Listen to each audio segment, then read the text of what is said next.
Kasih karunia dan damai sejahtera Allah Bapa kita dan anaknya Tuhan Yesus Kristus menyertai saudara. Amin. Shalom saudaraku yang terkasih di dalam nama Tuhan Yesus Kristus. Senang bisa menyapa saudara di tempat saudara berada hari ini, dalam dimensi yang berbeda tetapi dalam dunia yang sama. Sebagai insan yang diciptakan untuk Tuhan, sebelum kita melakukan rangkaian aktivitas kita pada hari ini, marilah kita mengawalinya dengan mendengarkan firman Tuhan. Shalom, selamat pagi. Renungan kita pagi ini diambil dari Yeremia 1 ayatnya yang ke-9. Beginilah bunyinya. Lalu Tuhan mengulurkan tangannya dan menjamah mulutku. Tuhan berfirman kepadaku, sesungguhnya aku menaruh perkataan-perkataanku ke dalam mulutmu. Demikianlah bunyinya. Shalom. Saudaraku yang terkasih di dalam nama Tuhan Yesus Kristus, panggilan akan Allah kepada Yeremia adalah tugas panggilan yang begitu berat. Mengapa ini menjadi tugas panggilan yang begitu berat? Karena Yeremia dipersiapkan untuk menghadapi realita yang berat dalam hidupnya. Ia akan menghadapi penguasa-penguasa, pemerintah-pemerintah, dan akan menghadapi bangsa yang besar.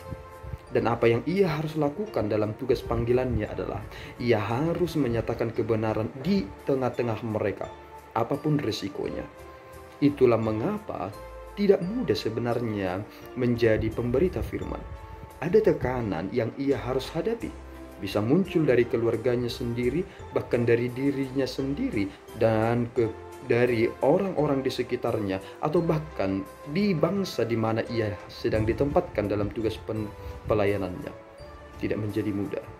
Kita memiliki tugas yang sama, meskipun cakupan ruang lingkup di mana kita melayani atau bekerja berbeda.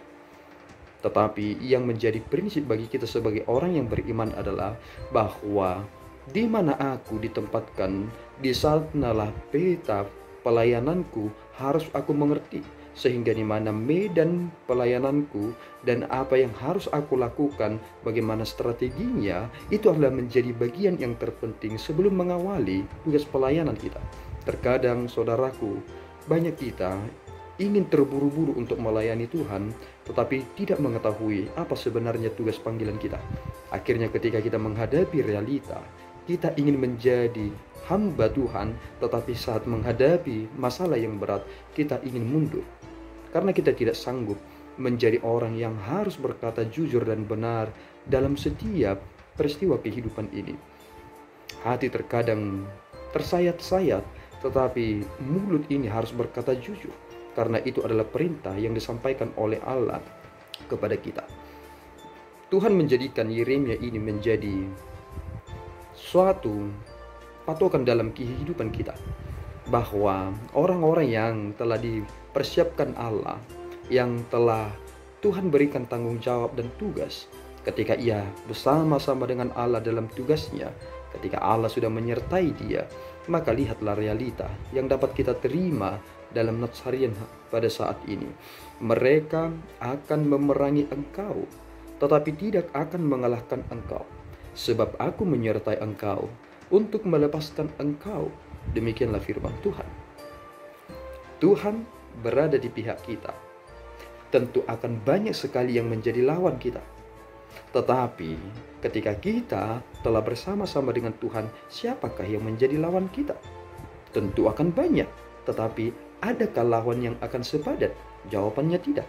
Tetapi persoalannya ada pada diri kita. Kita langsung menjadi pribadi yang pesimis, bukan menjadi pribadi yang optimis.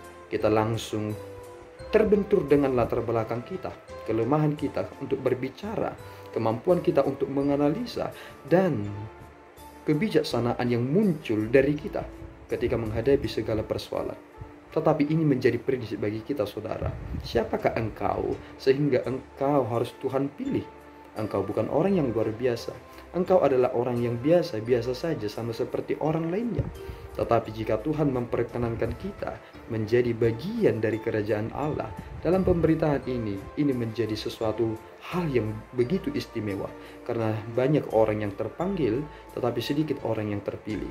Saudara memiliki tempat pekerjaan saudara saat ini. Maka jika kamu adalah bagian dari kerajaan Allah, nyatakan kebenaran itu dan jangan pernah pantang menyerah dan jangan pernah mundur dari pelayanan saudara. Kuatlah dan nyatakan bahwa Tuhan memang bersama-sama dengan aku. Tidak perlu gentar, karena siapakah yang akan dapat mengalahkan orang-orang yang dipilih Tuhan? Bahkan kekalahan sekalipun itu bisa menjadi yang terbaik bagi mereka, karena saudara memberitakan firman kebenaran itu yang akan menjadi kabar sukacita bagi mereka. Tuhan Yesus memberkati kita berdua. Ya Tuhan, kami bersyukur atas ketetapan yang Tuhan telah nyatakan bagi kami. Kekuatan itu berasal daripadamu, dan ketenangan jiwa kami adalah karena Engkau. Berikan kami Tuhan kekuatan yang daripadamu, karena kami tahu kelemahan kami, tetapi kami yakin bahwa kami bersama-sama dengan Engkau, maka semua itu akan dapat kami atasi. Engkau tahu betapa rapuhnya kami Bapa, tetapi kami yakin dan percaya Engkau memilih kami karena Engkau telah tahu kemampuan dan kelemahan kami, dan Engkau tahu bagaimana akhir hidup kami. Bagimulah segala puji dan hormat, sebab kami adalah hamba-hambamu dalam hidup ini. Dalam Kristus kami berdoa dan mengucap syukur. Anugerah Tuhan kita Yesus Kristus, kasih setia Allah Bapa, dan persekutuan Roh Kudus menyertai saudara. Amin. Tuhan Yesus memberkati.